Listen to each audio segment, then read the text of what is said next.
សូមជម្រាបសួរលោកគ្រូនិងអ្នកទាំងអស់គ្នាចំពោះការទស្សនាឬក៏តាមដានទៅលើ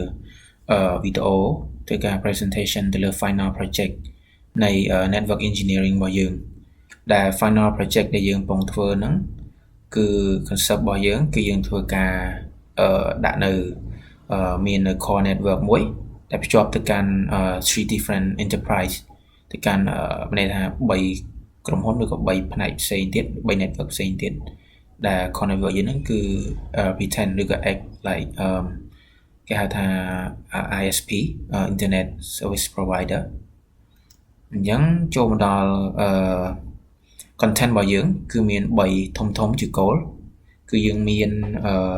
introduction យើងមាន proposed network implementation និង result អញ្ចឹងក្នុងចំណុចទី2ហ្នឹងភាគច្រើនគឺយើងនិយាយទៅលើការ configuration និងការ verify របស់យើងអញ្ចឹងទៅហើយចំណុចចុងក្រោយយើងនិយាយទៅលើ conclusion គឺនិយាយទៅលើអ្វីដែលយើងបានធ្វើហ្នឹងហើយយើងក៏ summarize វាអញ្ចឹងចំណុចដំបូងគឺយើងចូលមកកាន់ introduction អូខេនេះជា timeline របស់ក្រុមខ្ញុំទេគឺអូខេវាអត់ពាក់ព័ន្ធនឹងការ presentation នេះទេអញ្ចឹង introduction ដំបូងគឺយើងចង់ធ្វើការណែនាំបន្តិចដែរគឺយើងមាន3 network ឬ4 network ឬក៏4 topology ផ្សេងគ្នាដែលជា goal ហ្មងគឺយើងមាន core network ដែល core network ហ្នឹងធ្វើការ config និងរៀបចំដោយ LIDA ចាន់ LIDA ហើយបន្ទាប់មកយើងមាន banking network ដែល pretend ជា ABA bank ដែលធ្វើដោយ China Link សិង្ហងហើយចំណុចបន្ទាប់ហ្នឹងគឺ campus ដែលវា act like RUPP មានថាធ្វើជាភូមិន្ទសាកលវិទ្យាល័យភូមិន្ទយើងអញ្ចឹងទៅជា campus ដែលធ្វើការ config និង presentation ដោយខ្ញុំបាទផ្ទាល់ហើយចំណុចចុងក្រោយហ្នឹងគឺ public sector ហ្នឹងគឺធ្វើការរៀបចំឡើងដោយ Handy Main អញ្ចឹងចូលមកដល់ចំណុចសំខាន់យើងគឺ proposed network ហើយនិង implementation អញ្ចឹងជាដំបូងយើងមើលជា overall overview របស់យើងគឺយើងមាន full network របស់យើងដែលយើងឃើញហើយគឺយើងមាន core network មួយភ្ជាប់ទៅកាន់3ហៅថា three different enterprise ដែលក្នុងនោះយើងមាន public sector campus banking ហើយទាំង3ហ្នឹងភ្ជាប់មក core network ហើយអាចភ្ជាប់ឬក៏ access ទៅកាន់ internet បានឬក៏ cloud របស់យើងហ្នឹងហើយជា goal ហ្មងគឺជាសំខាន់ក្នុងការធ្វើនេះគឺយើងផ្ដោតទៅលើមានធ្វើការ config BGP ដែលយើងឃើញហ្នឹងគឺធ្វើ eBGP នៅចន្លោះប៉ុណ្នេះតែយើងបែងចែក ASN ឲ្យទៅកាន់ network មួយដូចជាស្រេចអញ្ចឹងចូលមកដល់ចំណុចបន្ទាប់ហ្មងគឺចំណុច topology ទី1គឺ core network ដោយ channel LIDA ហ្នឹងអញ្ចឹងក្នុងការ task របស់គាត់ដែលគាត់រៀបចំឡើងជា scenario ក្នុងការធ្វើហ្នឹងគឺមាន IP assignment បានន័យថាយើងរៀបចំការធ្វើការចែក subnet អីទៅតាម area ទៅតាមអីចឹងទៅដែលគាត់បានធ្វើហ្នឹងដែលយើង detail នៅចំណុចបន្ទាប់ហើយយើងមានការ config ទៅលើ OSPF បាទហើយយើងមាន BGP configuration ដូចខ្ញុំលើកឡើងខាងមុខហើយយើងមានការ config ទៅលើ FortiGate អញ្ចឹងក្នុងនេះយើងឃើញមាន FortiGate ដល់ទៅ2អញ្ចឹងយើងចាំមើលថាការ config FortiGate 2ហ្នឹងគឺវាមានលក្ខណៈបែបម៉េចដែរហើយជាចុងក្រោយហ្នឹងគឺធ្វើការ verify connection បាទទៅកាន់បានន័យថាទៅកាន់ external network របស់យើងខ្ញុំចូលមកដល់ចំណុចដំបូងគេហ្មងគឺ IP assignment អញ្ចឹងចំពោះ IP assignment ហ្នឹងគឺដែលយើងឃើញខាងនេះអញ្ចឹងគឺគ្រាន់តែជាយើងប្រកាសនៅinterface ណាដែលភ្ជាប់ទៅកាន់ device មួយណាអញ្ចឹងទៅហើយចំពោះការប្រើប្រាស់ IP ហ្នឹងគឺយើងបានធ្វើការ list ក្នុងនេះហើយអញ្ចឹងបើសិនជាយើងអត់ចាំយើងអាច back វីដេអូមកមើល IP ទាំងអស់នេះបានប៉ុន្តែជាក់ស្ដែងលើ topology យើងក៏យើងបានដាក់ IP ទាំងអស់នេះដែរបាទអញ្ចឹងចូលមកដល់ task ដំបូងគេបង្អស់ហ្នឹងគឺយើងធ្វើការ implement ទៅលើ OSPF អញ្ចឹងចង់បញ្ជាក់ដែរថា OSPF ហ្នឹងគឺជាគេហៅថាជា router protocol មួយ routing protocol មួយយើងអាចហៅវាថាជា dynamic ចំពោះ head pole ដែលយើងធ្វើជា area នេះ OSPF នេះគឺដោយសារយើងគិតថាចំពោះ IU ដែលយើងភ្ជាប់គ្នានេះគឺវាអាចនឹងមានការ dynamic បានន័យថាគេអាចនឹង add on នៅ IU ថែម router ថែមឬក៏ redesign អីចឹងទៅ ទើបយើងធ្វើការប្រើប្រាស់ជា OSPF គេហៅថា Dynamic Routing Protocol ហ្នឹងជំនួសឲ្យstatic route បាទអញ្ចឹងក្នុងហ្នឹងគឺយើងមាន config ទៅលើ IOU ទី1ទី2ទី3និងទី4ដែលទាំងអស់ហ្នឹងគឺនៅក្នុង area តែមួយទេគឺ area 0បាទ backbone area អូខេអញ្ចឹងត្រឡប់មកវិញបន្ទាប់នេះគឺជាការ verify អញ្ចឹងដូចយើងឃើញការ verify របស់គាត់ហ្នឹងគឺគាត់ធ្វើការ config OSPF រួចរាល់អស់ហើយអញ្ចឹងគាត់ធ្វើការ show នៅ neighbor នៃ IOU ទី1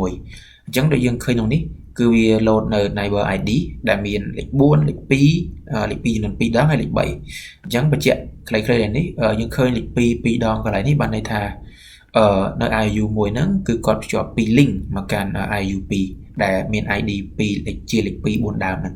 ហើយចំពោះ IOU ផ្សេងៗគឺភ្ជាប់តាម link មកទេអញ្ចឹងបានយើងឃើញតែមួយអញ្ចឹងចំពោះ IOU ដទៃទៀតគឺដូចគ្នាបាទតាំងពី1ដល់4ហ្នឹងគឺដូចគ្នាហើយបន្ទាប់ពីយើងធ្វើការ config OSPF ហើយយើងធ្វើការមានថាសាក ping វាចង់ដឹងថាការ routing របស់យើងគឺវាធំត្រូវនៅវាន័យថា OSPF យើងហ្នឹងគឺ config ជោគជ័យហើយនៅអញ្ចឹងយើងធ្វើការ ping IOU ពី IOU មួយហ្នឹងទៅកាន់ IOU 2ទៅតាម IP យើងបានកំណត់នេះគឺយើងឃើញថាវា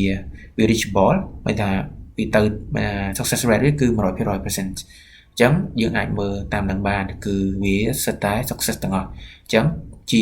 ជាត្រឡប់មកវិញជា result ហ្មងគឺយើងអាចនិយាយថា OSPF របស់យើងហ្នឹងគឺបានធ្វើការ config ជោគជ័យហើយ implement គឺ okay ហើយអញ្ចឹងយើងអាចចូលទៅកាន់ task បន្ទាប់task បន្ទាប់ហ្នឹងគឺយើងធ្វើការ config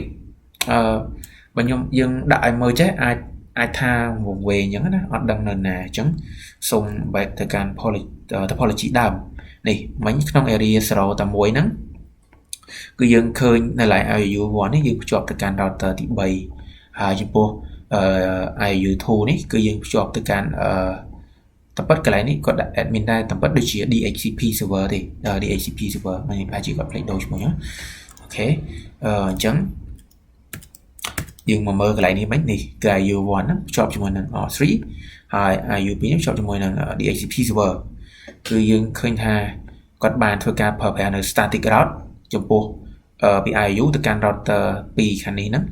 គឺយើងប្រើប្រាស់ static route ដែលយើងធ្វើការបន្ទាប់ពី config ហើយគឺយើងសាកល្បង ping ឃើញថាវា success អញ្ចឹងមានថាការ config របស់យើងចំពោះ static route នេះក៏ជោគជ័យដែរអូខេអញ្ចឹងចូលមកដល់ចំណុចបន្ទាប់ពីយើងធ្វើការ config OSPF area 0នៅលើមានន័យថានៅលើ IOU ទាំង4ហើយអញ្ចឹងយើងចូលមកដល់ multi area របស់យើងហ្នឹងគឺយើងមាន area ទី1ទី2ទី3ដែល area ទី1ទី2ទី3ហ្នឹងគឺវាភ្ជាប់ទៅកាន់ network ទាំង3របស់យើងដែលខ្ញុំបាន mention ខាងលើហ្នឹងពេល full network topology របស់យើងហ្នឹងយើងមានហៅថាមាន public sector banking ហើយ campus ហ្នឹងបាទអូខេអញ្ចឹងបន្តមកទៀតអញ្ចឹងនៅក្នុង OSPF area ទី1នៅក្នុង SPS area ទី1ហ្នឹងបើយើងមើល topology កន្លែងនេះគឺវាភ្ជាប់ទៅ neighbor យើ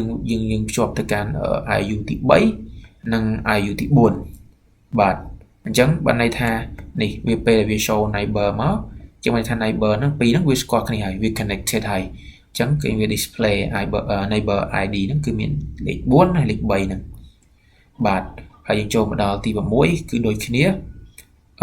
IOU ទី6នៅ area 2ហ្នឹងគឺវាភ្ជាប់ទៅកាន់ IOU 3ហើ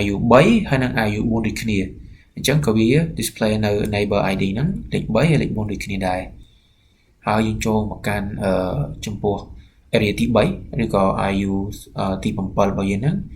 គឺក៏វាភ្ជាប់ទៅកាន់ដូចគ្នាគឺដូចគ្នាតែម្ដងគឺយើងអាចឃើញមាន router ID លេខ3លេខ4ហ្នឹងបាទអញ្ចឹងចូលមកដល់វគ្គ BGP ម្ដងគឺការធ្វើ BGP របស់យើងហ្នឹងអញ្ចឹងនៅក្នុង topology ហ្នឹងគឺយើងធ្វើការ config eBGP ហ្នឹងរវាង core network យើងហ្នឹងទៅកាន់ external network ដែលមានដូចជាទូនេះមាន RUPP យើងមាន public sector យើងមាន banking ឯហ្នឹងទៅបាទ ជាស្រ័យមិញគឺ record របស់យើងវាដាច់ចឹងសូមបន្តចឹងមិញដូចខ្ញុំបាននិយាយចឹងគឺបន្ទាប់ពីយើងនឹងធ្វើការconfig eBGP រវាង internal របស់យើងទៅកាន់ external network នៃខ្ញុំបានបកស្រាយខាងលើហ្នឹងមាន RUPP ដែល RUPP ហ្នឹងគឺយើងនឹង assign ASN របស់វាហ្នឹងគឺ65010 ហើយ banking គឺ65020ហើយ public sector គឺ65005អញ្ចឹងយើងចូលទៅជា detail ហ្មងអញ្ចឹងចំពោះការ config eBGP នៅលើ IOU ទី5ហ្នឹងន័យថា IOU នៃ RUPP ហ្នឹងប្រកាន់ camper ហ្នឹងគឺយើងឃើញ ID ន័យថា IP និង ID ជា eBGP ហ្នឹងគឺ ASN របស់វាហ្នឹងគឺ65010ហើយចំពោះ neighbor នៃ router ទី5ន័យថា router ទី5ហ្នឹងគឺវា act pretend ទៅជា network ឬក៏ core route នៃ campus topology មួយហ្នឹងគឺវាមានវាស្គាល់ neighbor របស់វាគឺ eBGP neighbor របស់វាហ្នឹងគឺ65002នឹងឯងគឺនៅត្រង់ចំណុចនេះបាទហើយចូលមកដល់ចំណុចបន្ទាប់ហ្នឹងគឺចំពោះ bank គឺធ្វើការ verify neighbor នៅចំពោះ bank ហ្នឹងគឺយើងអាចមើលឃើញថានៅ IOU 6ហ្នឹងនៅខាងនេះហ្នឹងគឺយើងស្គាល់ neighbor របស់វាគឺ65020ហ្នឹងដែលជា ASN របស់ខាង banking នេះហើយចំពោះខាង banking វិញគឺវាក៏ស្គាល់ ID នៃ eBGP របស់ neighbor របស់វាដែរគឺ65002ហ្នឹង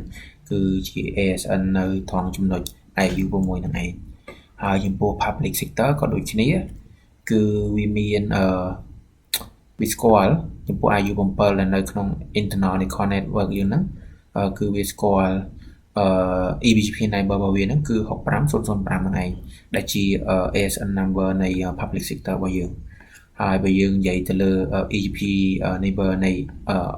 Air 7របស់យើងឬក៏ public sector យើងហ្នឹងគឺវាក៏ស្គាល់ neighbor នៃ eBGP របស់វាដែរគឺ65002អញ្ចឹងជារួមមកវិញចំពោះការបង្កើត eBGP រវាង core network ទៅកាន់ three different enterprise ហ្នឹងគឺវាជោគជ័យហើយវា successful អញ្ចឹងណាដែលយើងអាចមើលតាមការ verify បានហើយចូលមកដល់ការ config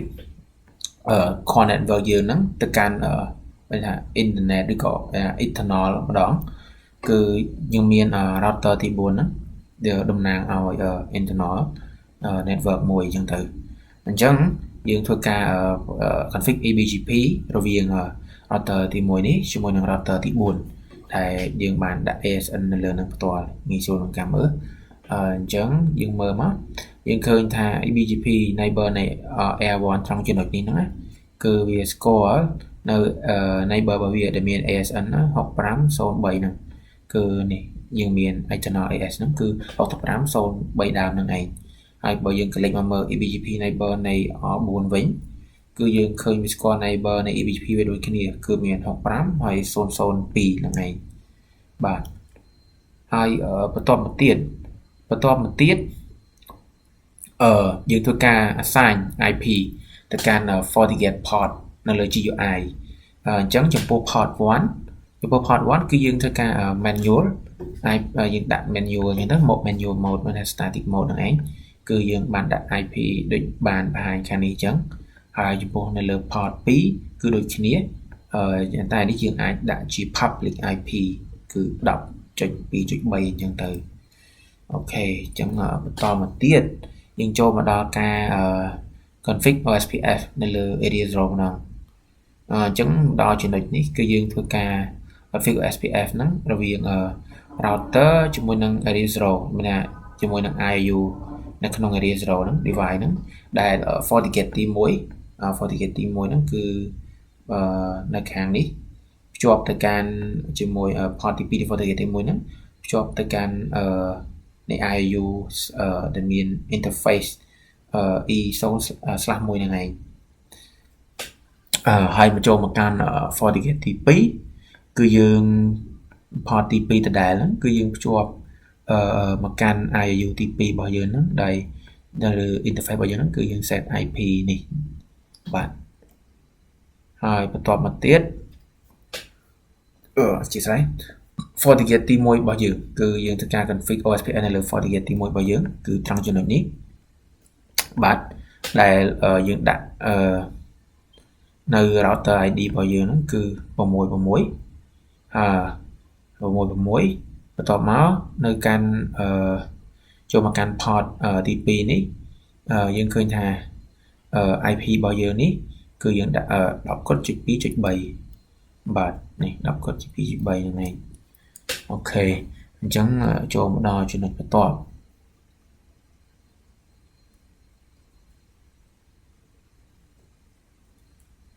ចូលមកដល់ចំណុចបន្ទាប់នៅលើ FortiGate ទី2ម្ដងគឺយើង config OSPF ដូចគ្នាយើងដាក់ router ID វាហ្នឹងគឺ740ដើមដដែលដែលយើងធ្វើការ set IP របស់យើងគឺ 10.2.4 នេះ 10.2.4 នៅលើ port ទី2ហ្នឹងឯងហើយបាទនេះគឺដូចឃើញស្រាប់អូខេអញ្ចឹងយើងធ្វើការ config OSPF ហ្នឹងនៅលើ IU ទី1និងទី2ម្ដងអញ្ចឹងគឺដូចយើងឃើញការ config ជា concept នៃការ config OSPF បន្ទាប់ពីយើងធ្វើការ config រួចយើងធ្វើការ showing នៅ OSPF neighbor ដែលឥឡូវយើងមើលទៅលើ OSPF neighbor នៅលើ IU ទី2នៅលើ IU ទី2ហ្នឹងឃើញថាការចំពោះការ update ហ្នឹងគឺយើងចំនួនដោយការឃើញអានេះពីយើងឆែកមុនហ្នឹងណាគឺយើងមានលេខ1លេខ3លេខ4ហ្នឹងឥឡូវយើងឃើញថែមមកពី neighbor ទៀតគឺលេខ6និងលេខ7បាទគឺនេះលេខ6ហ្នឹងគឺជា FortiGate router ទី1ហើយលេខ7នេះគឺ FortiGate router ទី2ចូលមកដល់ចំណុចបន្ទាប់នេះគឺយើងបង្ហាញនៅលើបង្ហាញ neighbor នៅលើ FortiGate ម្ដងបាទបើយើងមើលមកគឺយើងឃើញវាប្រកាសneighbor វាប្រកាស neighbor វានេះនៅ IP នេះដូចយើងសូមបង្ហាញម្ដងទៀតទៅជា 10.2.3.2 ហ្នឹងនេះគឺតាមនេះអញ្ចឹងយើងឃើញថាវាស្គាល់ neighbor របស់វាដែលមាន IU មួយហ្នឹងគឺ .1.1.1 នឹងឯងហើយបើនៅលើ FortiGate ទី2វិញតាមរយៈ interface ឬក៏ IP នេះដែលអាស្រ័យ IP តាមហ្នឹងណាយើងឃើញមាន ID router ហ្នឹងគឺ .2.2 ដែលតំណាងឲ្យ IU 2របស់យើងហ្នឹងអញ្ចឹងយើងបន្តមកទៀតហ្នឹងគឺយើងធ្វើការ config static route នៅលើ FortiGate ទី1យើង config static route ហ្នឹងគឺរវាង FortiGate ទី1ហ្នឹងទៅកាន់ R1 របស់យើងនេះជាអាចថាជា core router របស់យើងហ្នឹងដែលយើងធ្វើអញ្ចឹងគឺដើម្បីធ្វើការបង្កើតនៅ route ដែលអាចមកពី external ហ្នឹងមកកាន់ internal network របស់យើងបានអូខេអញ្ចឹងការ config នេះគឺយើងប្រើប្រាស់ទៅលើ port ទី3បាទ port ទី3ក៏ port ទី2ដែរជាស្រ័យអាចនឹង port ទី3 from port 3 network អូខេអញ្ចឹងអាចនឹង port ទី3ហ្នឹងត្រូវហើយភ្ជាប់ទៅកាន់ router ទី1ហ្នឹងបញ្ជាក់ម្ដងទៀតគឺយើងឃើញ11នេះគឺជា router ID នៃ R1 ហ្នឹងឯងបាទអញ្ចឹងអូខេមកនេះឲ្យឃើញនេះនៅ port ទី3ហ្នឹងឯងគឺ IP មួយហ្នឹងនេះបាទហើយចូលមកដល់ចំណុចបន្ទាប់ហ្នឹងគឺធ្វើការ config static route នៅលើ FortiGate ទី2ម្ដងគឺខាងនេះចំពោះខាងនេះគឺប្រើប្រាស់ចំពោះ FortiGate គឺប្រើប្រាស់ port 3ដូចគ្នាហើយចំពោះការ assign IP អូខេអានេះអាចនឹងគាត់ច្រឡំរូបបន្តិចអាចនឹងគាត់ច្រឡំ duplicate រូបនឹង2ដងអញ្ចឹងណាគឺ IP វាគួរតែ .10.0.2 អញ្ចឹងឯងអញ្ចឹងវាដូចតែនឹង FortiGate ទី1ដែរគឺយើង config static route បាទគឺមកពី port ទី3ហ្នឹងទៅកាន់ gateway .10.0.2.1 ហ្នឹងឯងចូលទៅដល់ចំណុចបន្ទាប់នៅលើ FortiGate ទី1និងទី2ដដែលហ្នឹងគឺយើង config ឬក៏ set នៅ firewall policy បាទគឺដូចឃើញអញ្ចឹងនេះនៅលើ FortiGate ទី1យើងមាន port 3 to port 1ដែលយើងធ្វើការបើក action សូមបន្តទៀតមិនវាដាច់អញ្ចឹងយើងធ្វើការបើក action នៅ firewall លើ FortiGate ទី1រវាង port នីមួយៗដដែលហើយចូលមកដល់ FortiGate ទី2គឺដូចគ្នាទាំងអស់ហើយមួយទៀតគឺយើងអត់ធ្វើការបង្កើតនៅ NAT ទេបាទអញ្ចឹងចូលមកដល់ចំណុចបន្ទាប់គឺយើងនៅក្នុងការ config នេះយើងនៅពេលដែលមានដែលខ្ញុំនិយាយពីដើមមកអញ្ចឹងថានៅពេលដែលយើងមាន FortiGate 2អញ្ចឹងតើជា concept យើង config បែបម៉េចហើយវាអាចជួបបញ្ហាខ្លះអញ្ចឹងដូចគាត់បានលើកឡើងអញ្ចឹងនៅក្នុងករណីនេះគឺវាធ្វើឲ្យមានការ crash ឬក៏ loss power ដែលអាចឲ្យ enterprise របស់យើងហ្នឹងអាចធ្វើការ down ឬក៏ offline អីចឹងទៅអញ្ចឹងជំនួសឲ្យការយើងបង្កើតនៅការ grouping អញ្ចឹងយើងបង្កើតនៅ file នៅដាក់នៅ firewall 2ដែលមួយវាអាចជា active និង passive mode ហើយយើងឃើញយ៉ាងនេះ active and passive HA ថា high availability នៅពេលដែលមួយដាច់មួយទៀតដំណើរការអញ្ចឹងទៅន័យថានៅក្នុង ISP ធំគឺគេប្រើប្រាស់បែបហ្នឹងដើម្បីព្យាយាមprevent នៅការ down អីចឹងទៅបាទអូខេអញ្ចឹងចូលមកដល់ចំណុចបន្ទាប់ហ្នឹងដែលយើងឃើញអញ្ចឹងគឺការ config រវាង FortiGate ហ្នឹងនេះយើង config HA ហ្នឹងគឺយើងឃើញថាយើងបើកនៅ mode ដែលយើងឃើញនេះកន្លែងនេះមាន primary និង secondary បានន័យថានៅពេលដែល FortiGate មួយណា route priority ជាងគេមានថា priority ខ្ពស់មាន priority 200ចេះគឺវា set ជា primary អាចថាជា active mode ហើយនេះគឺជា passive mode ឬក៏អាចថាជាដូចយើងឃើញនៅនេះមិញគឺមាននេះយើងមាន master និង slave ចឹងឯងបានន័យថានេះជា master ចឹងទៅនៅពេលដែល master ដាច់វាអាចនឹង slave ហ្នឹងអ្នកធ្វើការបន្ទាប់បាទចូលមកដល់នេះបន្ទាប់ហ្នឹងគឺយើងធ្វើការបង្ហាញ status ទៅលើ HA យើងនឹង high availability ហ្នឹងហើយមួយទៀតយើងធ្វើការ ping ពី router ទី5ទៅកាន់ IU5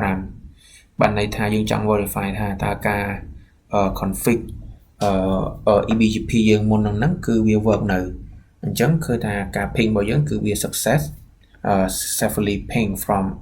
external network UBP ហ្នឹងអាចស្គាល់ IU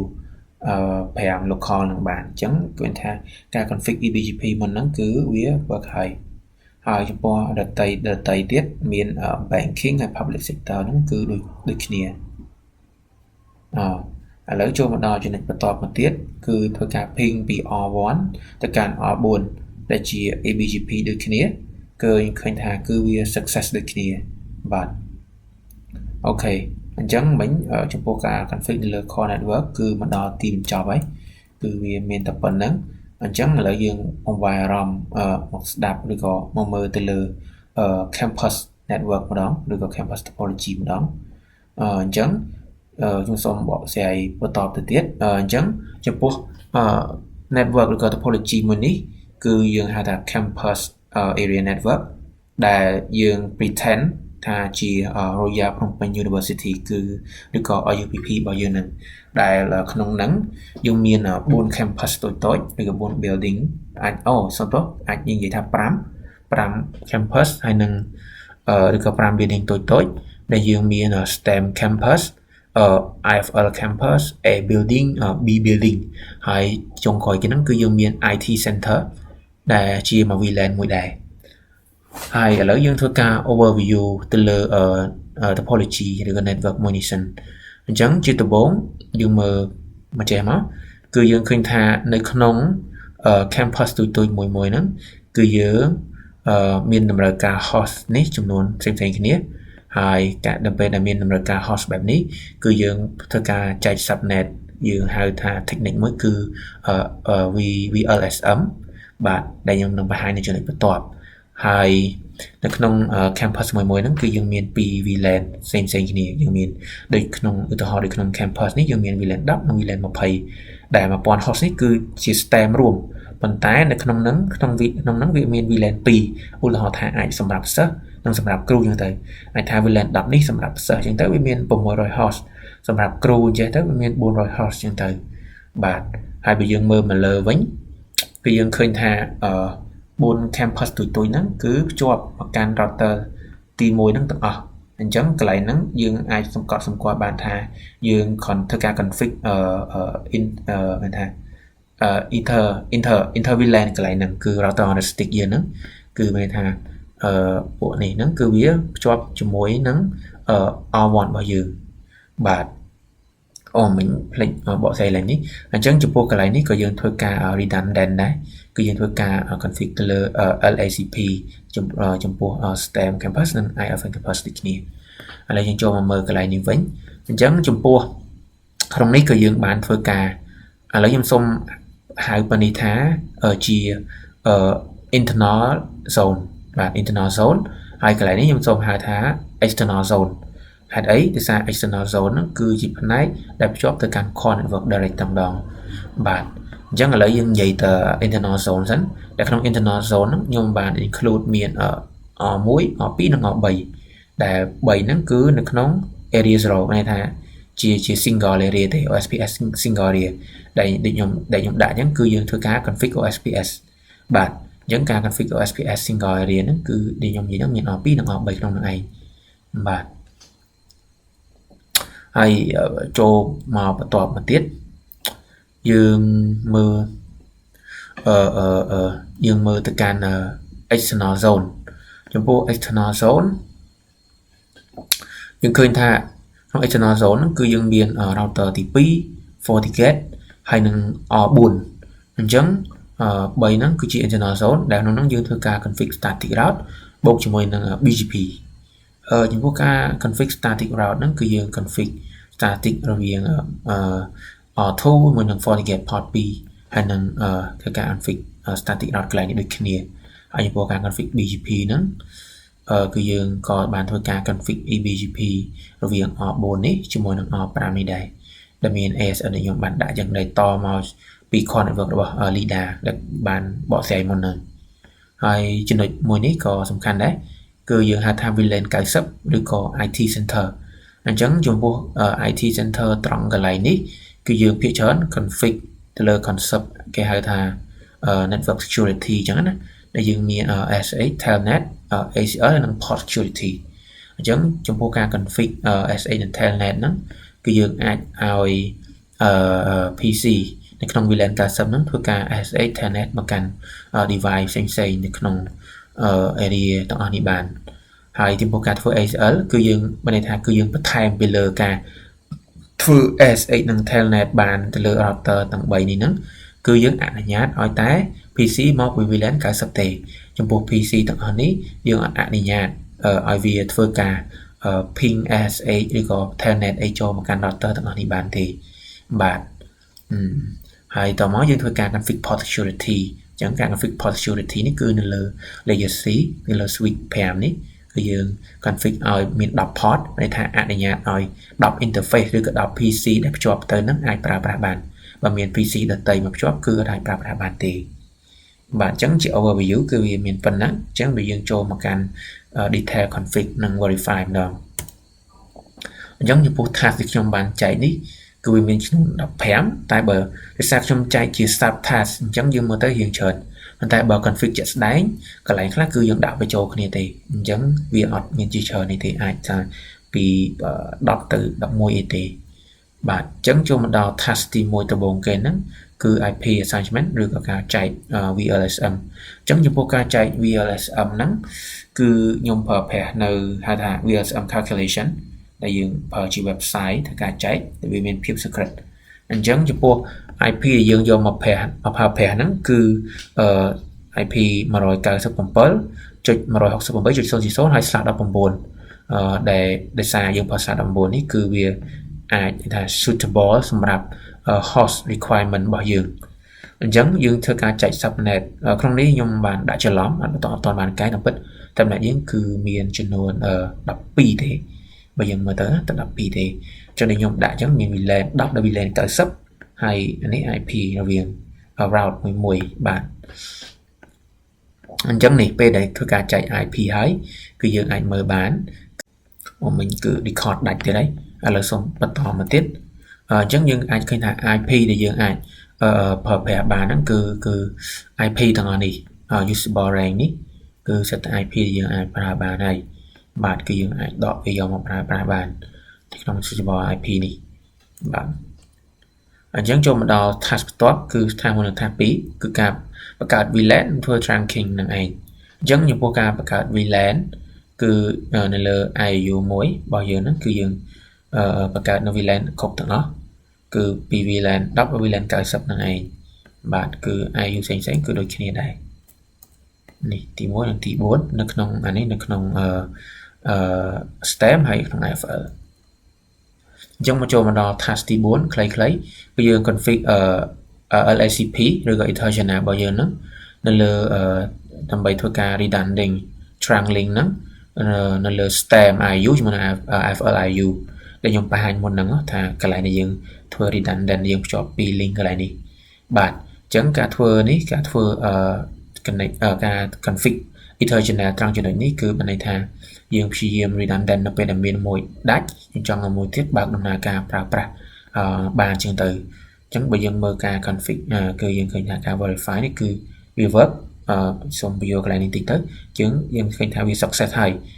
protocol គឺវា display ជា LACP ហ្នឹងហើយចំពោះ port នៅលើ IU ទី2នេះយើងឃើញថា port 0/2 ហ្នឹងវាដាក់ថា P P ហ្នឹងនេះគឺ ball in port channel ហ្នឹងថាយើង config នេះគឺវាពិតជា Ether channel ហ្នឹងហើយជា protocol មួយហ្នឹងឯងបាទហើយនេះគឺនៅលើ IU 3ដូចគ្នាហើយនេះនៅខាងផ្នែក IFL បាទអញ្ចឹងចូលមកដល់ចំណុចបន្ទាប់គឺ task ទី5ចំពោះ task ទី5ហ្នឹងគឺយើងធ្វើការ config អាចហៅថា STP SP គឺ Spanning Tree Spanning Tree Protocol ហ្នឹងដែលយើងធ្វើការ set IU1 ហ្នឹងទៅជា primary root bridge primary root bridge ហើយ IU4 ហ្នឹងគឺជា secondary root bridge សម្រាប់ VLAN ទាំងអស់អញ្ចឹងការ config ហ្នឹងគឺបានន័យថានៅពេលដែល VLAN ទាំងអស់ធ្វើការឆ្លងកាត់ហ្នឹងគឺឆ្លងកាត់តែនៅលើ IU2 និង IU4 នៅក្នុងរវាងនៅក្នុង campus នេះបោះរៀងខ្លួននឹងឯងបាទអញ្ចឹងបន្ទាប់ពីយើងធ្វើការ configuration ហើយលើ IU1 ហ្នឹងគឺយើងធ្វើការ show មកយើងឃើញថាវា display នៅរាល់ VLAN ទាំងអស់ដែលអាចឆ្លងកាត់បានបាទជាមួយនឹង root ID ដែលបានបង្ហាញខាងនេះហើយយើងឃើញមួយទៀតដែលជាសំខាន់មកគឺ root ID ហ្នឹងគឺវា prioritize នេះគឺ41.06 ហើយបើយើងមើលមកនេះអានេះជា secondary ហ្នឹងគឺយើងឃើញថា priority វាច្រើនជាង2ដងអញ្ចឹងណាបាទគឺ8222បាទហើយចូលមកដល់ task ទី6គឺយើងធ្វើការ config ទៅលើ Ether VLAN នៅលើ router ទី1ដែលខ្ញុំបាននិយាយមុនហ្នឹងអញ្ចឹងដោយសារ campus ទាំង4ហ្នឹងគឺភ្ជាប់មកកាន់ router ទី1អញ្ចឹងយើងនឹងធ្វើការ config ជា sub interface ឬក៏ router heuristic នៅលើ R1 ហ្នឹងឯងបាទអញ្ចឹងបន្ទាប់ពីយើងធ្វើការ configuration ហើយយើងធ្វើការ show interface ហ្នឹងគឺយើងឃើញអានេះអញ្ចឹងដូចខ្ញុំដាក់អញ្ចេះនៅពេលដែលខ្ញុំដាក់មានថា interface 1/0 ហ្នឹងគឺភ្ជាប់ទៅកាន់ STEM campus ហ្នឹងឯងប៉ុន្តែនៅក្នុង STEM campus ហ្នឹងគឺយើងមាន VLAN ចំនួន2គឺយើងមាន VLAN 10និង VLAN 20អញ្ចឹងយើងប្រើប្រាស់ 0.0/1/0.10 និង 1/0.20 ដែល IP ហ្នឹងគឺ assign តាមដែលយើងបានចែកមុនហ្នឹងឯងអញ្ចឹងផ្សេងទៀតក៏អញ្ចឹងដែរហើយចង់បញ្ជាក់កន្លែងនេះអត់ទាន់មាន.90ហ្នឹងដោយសារពេលហ្នឹងយើងអត់ទាន់បានបង្កើតនៅ VLAN 90ទេអត់ទាន់បានបង្កើតនៅ IT center ទេដែលយើងមានគម្រោងបង្កើតវានៅពេលក្រោយនៅ task បន្តទៀតអញ្ចឹងចូលមកដល់ task ទី7គឺយើងធ្វើការ enable ទៅលើ OSPF single area ដែល R1 និង R2 R3 ហ្នឹងគឺយើងនឹងធ្វើការ config នៅលើ interface ទាំងអស់ហ្នឹង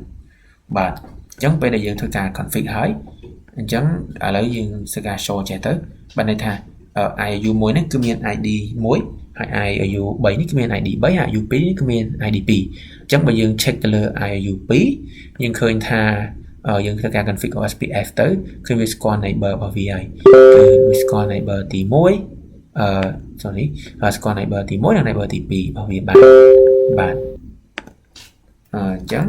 ចូលមកដល់ចំណុចបន្ទាប់ជាស្រ័យ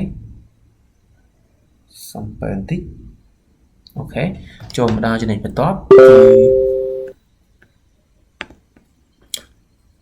ចូលមកដល់ចំណុចបន្ទាប់ហ្នឹងគឺយើងធ្វើការ config អាហ្នឹងទៅដែរតែយើងមើលអញ្ចឹងនេះនៅលើ router 3នៅពេលដែលយើង show verify ទៅយើងឃើញIP ទាំងអស់នេះគឺភ្ជាប់តែមាន display អក្សរ O អញ្ចឹង O ត្រង់ចំណុចនេះគឺវា confirm ថា subnet ទាំងអស់ហ្នឹងគឺបាន dynamic learn មានថាវាស្គាល់ dynamically ហ្មងគឺស្គាល់ OSPF ហ្នឹងហើយបាទអញ្ចឹងហើយចំពោះ route ទាំងអស់ហ្នឹងគឺវាដាក់វានៅលើ IP 0.46.21 នេះបានន័យថា R3 ហ្នឹងគឺវាធ្វើការ sending ទៅកាន់ building ឬក៏ទៅកាន់ campus មួយហ្នឹងគឺវាធ្វើការ bound traffic ហ្នឹងទៅកាន់ R2 interface ហ្នឹងឯងហើយចំពោះការមួយទៀតគឺយើង verify ទៅការ ping អញ្ចឹងយើង ping ពី R1 នេះទៅកាន់ R2 IP នៅលើ R2 អញ្ចឹងយើងឃើញថាការ success ហ្នឹងគឺ 100% គឺវា work successfully នឹងឯងបាទហើយអញ្ចឹងចូលមកដល់ចំណុចបន្ទាប់ទៀតគឺ task ទី8គឺការ config default static route នៅលើ R2 FortiGate R4 ហើយនឹងធ្វើការមួយទៀតគឺយើងធ្វើការ config outbound និងការ config FortiGate មួយចំនួនទៀតដូចជា file policy អីហ្នឹងតែយើង config នៅលើ GUI អញ្ចឹងណាអញ្ចឹងបើយើងមើលមកកាន់ topology នេះយើងមាន R2 ជាប់មកកាន់ port 2នៃ FortiGate ហើយយើងមានport 3ជាប់ទៅកាន់ R4 អញ្ចឹង IP កន្លែងនេះខ្ញុំបាន set ជាអាចថាជា public IP មួយតែខ្ញុំមិនបានដាក់នៅលើ topology របស់ខ្ញុំហើយបញ្ជាក់បន្តិចចំពោះ port មួយដែលយើងភ្ជាប់មកកាន់ cloud នេះមិនមែនបានន័យថាយើងប្រើប្រាស់ internet ឬក៏ cloud ព័ន្ធកន្លែងហ្នឹងទេគោលបំណងក្នុងការភ្ជាប់ហ្នឹងគឺយើងភ្ជាប់ដើម្បីអាចឲ្យតែ FortiGate យើងនេះគឺ access web ដើម្បីប្រើប្រាស់ GUI បានទេអញ្ចឹងជាការប្រើប្រាស់ហ្មង cloud មួយនេះគឺអត់មានប្រើប្រាស់ក្នុង scenario របស់យើងទេដែលយើងចាត់ទុកជា internet ហ្នឹងគឺយើងអត់បានប្រើប្រាស់វាទេបាទឥឡូវយើងចូលមកនិយាយបន្តទៀតគឺចំពោះ R2 យើងនឹងធ្វើការ config static route ដែល R2 ហ្នឹងគឺវាជាអ្នកជា span ចម្លងរវាង internal campus របស់យើងហ្នឹងជាមួយនឹង outside edge ដែលវានឹងធ្វើការយក traffic ដែលមកពី internal របស់យើងហ្នឹងទៅបញ្ជូនទៅកាន់ port 2នៃ FortiGate ហើយបើចំពោះនៅលើ FortiGate វិញគឺយើង config ទាំង static route ទាំង net និង policy ហើយនឹងនៅអីផ្សេងមួយចំនួនទៀតបាទហើយចំពោះ net ហ្នឹងគឺយើងចំពោះ static route ហ្នឹងគឺ inbound routing ហ្នឹងគឺយើងធ្វើវាឡើងដើម្បីឲ្យប្រកាសថា traffic ដែលមកពី internet ហ្នឹងគឺអាច route ទៅកាន់ R2 បានដល់ពេលដែល route ទៅកាន់ R2 បានអញ្ចឹងក៏វាអាច route ទៅកាន់PC ឬក៏ VLAN ផ្សេងៗទៀតបានដែរហើយមួយទៀតការ config net អីហ្នឹងគឺយើងធ្វើឡើងនេះដើម្បីធ្វើការផ្លាស់ប្ដូរឬក៏ translate private IP ទៅកាន់ public IP នៅពេលដែលពេល internet reply អញ្ចឹងទៅហើយមួយទៀតនៅលើ R4 គឺយើងធ្វើការ config static route ដែលយើងធ្វើការ config static route ហ្នឹងដើម្បីអាចឲ្យ internet reply មកវិញហ្នឹងគឺវា back ទៅកាន់ firewall តាមផ្លូវដែលត្រឹមត្រូវបាទឥឡូវចូលមកដល់ការបង្ហាញរបស់យើងអញ្ចឹងលើ R2 ហ្នឹងយើងឃើញថាពេលដែលយើងបង្ហាញនេះពេលដែលយើង show verify ទៅយើងឃើញថា IP route វាដាក់ចុច0ទាំងអស់នៅ IP នេះហើយយើងឃើញថា all packet ហ្នឹងនៅក្នុង inside interface ហ្នឹងគឺ IP របស់យើងគឺប៉ុណ្នេះ 192.168.46.26 កន្លែងនេះខ្ញុំអត់បានកែហើយចំពោះ FortiGate វិញវាធ្វើការ forward traffic ទាំងអស់ចេញពី port 3ទៅកាន់ net hub របស់វានេះ IP ដែលខ្ញុំនិយាយមុនហ្នឹងថាខ្ញុំអត់បានដាក់ assign ហ្នឹងគឺ .10.14.14.2 ហ្នឹងឯងបាទហើយវានឹងធ្វើការ return traffic មកពី internet វិញដែលប្រើប្រាស់ IP នេះបន្ទាប់ពី translate រួចហើយតបមកពេល translate រួចហ្នឹងគឺ send back ទៅកាន់ R2 អញ្ចឹងយើងមើលក្នុងនេះទៅ ត្រង់ចំណុចនេះបានន័យថាពេលដែលវាទទួលរាល់ IP ទាំងអស់បាទដែលចុចប៉ុណ្ណឹងទៅតាម gateway មួយនេះគឺមិនដាច់ទៀតហើយអញ្ចឹងសូមបន្តទៀតអញ្ចឹងកន្លែងនេះគឺជាកន្លែងពី external បាទ external ហ្នឹងភ្ជាប់មកកាន់ R4 នៅលើ interface យើងហ្នឹងមានថា port 3អាខាងស្ដាំដៃមិញហ្នឹងគឺ port 3របស់យើងហ្នឹងបាទគឺយើងប្រើប្រាស់ gateway មួយហ្នឹងហើយ IP ដែលមកពី external ឬក៏មកពី core network ឬក៏ internet ហ្នឹងគឺអាចឆ្លងកាត់បានទាំងអស់វាដាក់ចុច 0/0/0 ហ្នឹងឯងហើយមួយទៀតនៅលើ port 2អាហ្នឹងគឺទៅកាន់ internal campus របស់យើងវិញ internal zone របស់យើងវិញគឺបានន័យថាIP ដែលមកដែលមកដែលនេះបានន័យថា IP ដែល translate រួចមានចុច 192.68 ហើយខាងក្រោយចុចម៉ានហ្នឹងចុចម៉ានក៏ដោយគឺវាអនុញ្ញាតឲ្យឆ្លងកាត់ទៅកាន់ internal វិញបានដែរដោយឆ្លងកាត់តាមរយៈ IP មួយនេះគឺចុច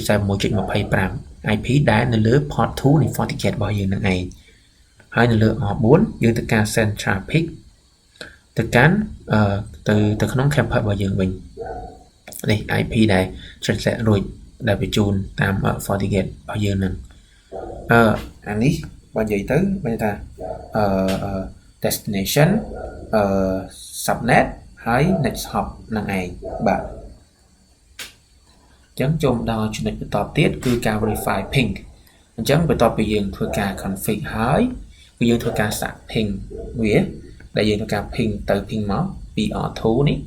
គឺយើង ping ទៅកាន់R4 នេះដែលមាន IP ប៉ុណ្នេះឯងបាទមាន IP ប៉ុណ្នេះនៅលើ port នេះមាន IP 10.14.14.2 បាទហើយតោះមកយើង ping ពី R4 មកវិញទៅកាន់ IP មួយនេះគឺនេះចុច25ហ្នឹងបាទ yes គឺឃើញថាវា work ហើយចូលមកដល់ចំណុចបន្ទាប់គឺយើងធ្វើការ config net នៅលើ GUI នៃ FortiGate របស់យើងហ្នឹងដែលយើងធ្វើការ config វាហ្នឹងគឺដើម្បីដែរធ្វើការយក private IP នៃ campus ទាំងអស់ហ្នឹងចេញពី port 2ហ្នឹងធ្វើការ translate ទៅកាន់ public IP ដើម្បីធ្វើការ route ទៅកាន់ចេញពី port ទី3ហ្នឹងឯងអញ្ចឹងចំពោះការ config GUI នេះយើងឃើញហើយគឺយើងមាន incoming interface យើងដាក់ port 2ហើយ outgoing interface ចេញទៅក្រៅហ្នឹងគឺយើងដាក់ port 3ហើយយើងធ្វើការ enable នៅ net ហ្នឹងឯងបាទអញ្ចឹងចូលមកដល់ចំណុចថ្មីមួយទៀតគឺ task ទី9គឺធ្វើការ config DHCP នៅលើ router ទី3ហ្នឹងហើយយើងធ្វើការ config DHCP relay ហ្នឹងទៅកាន់ router ទី1ដើម្បីអាចឲ្យវាផ្ដល់នៅ IP ទៅកាន់ PC ក្នុង VLAN មួយបានអញ្ចឹងបើយើងមើល topology មួយនេះយើងឃើញ R2 R1 ភ្ជាប់មកកាន់ R2 ភ្ជាប់មកកាន់ R3 អញ្ចឹង R3 កន្លែងនេះគឺជា DHCP server ជាអ្នក provide IP ទៅកាន់ PC ទាំងអស់ប៉ុន្តែត្រូវឆ្លងកាត់ R1 ដែលជា relation បាទអញ្ចឹងចំពោះការ config នេះគឺយើងបានធ្វើការ config រួចរាល់អស់ហើយអញ្ចឹងយើងបង្ហាញតែ result ទេយើងឃើញថា PC2 នៅក្នុង STEM campus ហ្នឹងនៃ VLAN 20ហ្នឹងគឺវាអាចធ្វើការ access នៅ DHCP បាន IP DHCP បានយើងឃើញហើយនេះគឺ DORA យើងឲ្យ IP DHCP ហ្នឹងPC 6នៅក្នុង VLAN 6ហ្នឹងក៏អូខេហើយចំពោះក្នុង router ខ្លួនឯងនេះនៅពេលដែលយើងធ្វើការaccess ពី DHCP រវាងពី PC ហើយយើងឃើញវា display binding នៅក្នុងនេះឯងបាទជា IP ដែលវាបាន provide ឲ្យនឹងឯងអញ្ចឹងចូលមកដល់ task ទី10គឺយើងធ្វើការ config ទៅលើ SSH និង Telnet នៅលើ router device ដែល router device យើងក្នុងនេះយើងមាន